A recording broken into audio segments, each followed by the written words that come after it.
జగన్ కాలనీలో ఉన్నారు, మరి ఆయనకి ఎందుకు వేశారు ఓట్లు మీరు? ఆయన చేసిన తప్పుడు పని. ఏం తప్పు చేశారు ఆయన? గడ్డ ఉందని తెలుసా ఇక్కడ కళాలు అక్కడ ఇచ్చారు. జనమందరూ ఇది వస్తుందని తెలిసి కూడా అప్పట్లో ఎవరైతే వాలంటీర్స్ ఉన్నారో మీరు కట్టుకోకపోతే మీ యొక్క స్థలం మేము తీసుకుంటామని చెప్పారు.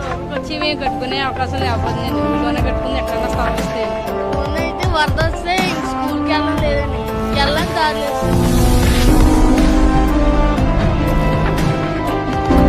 జగనన్న కాలనీ గత ప్రభుత్వం చేసిన తప్పులు ఇది. ఆల్రెడీ 4 అడుగులు లోతట్టు ప్రాంతమే. చిన్నపాటి వర్షం వస్తే మునిగిపోయే ప్రాంతాలు. మార్కెట్ లో మనం చూస్తే 30 లక్షలు, దీన్ని వీళ్ళు 60 లక్షల రూపాయలు పెట్టుకున్నారు. 34 ఎకరాలు పైగా వీళ్ళు ఇచ్చారు. లోపలికి వెళ్ళి చూస్తే ఈ డ్రైనేజ్ గానీ రోడ్లు గానీ ఏమీ లేవు. ఒకరితో మాట్లాడుతాను, దీనికి కనీసం బ్రిడ్జ్ ఏమని అడుగుతున్నారు.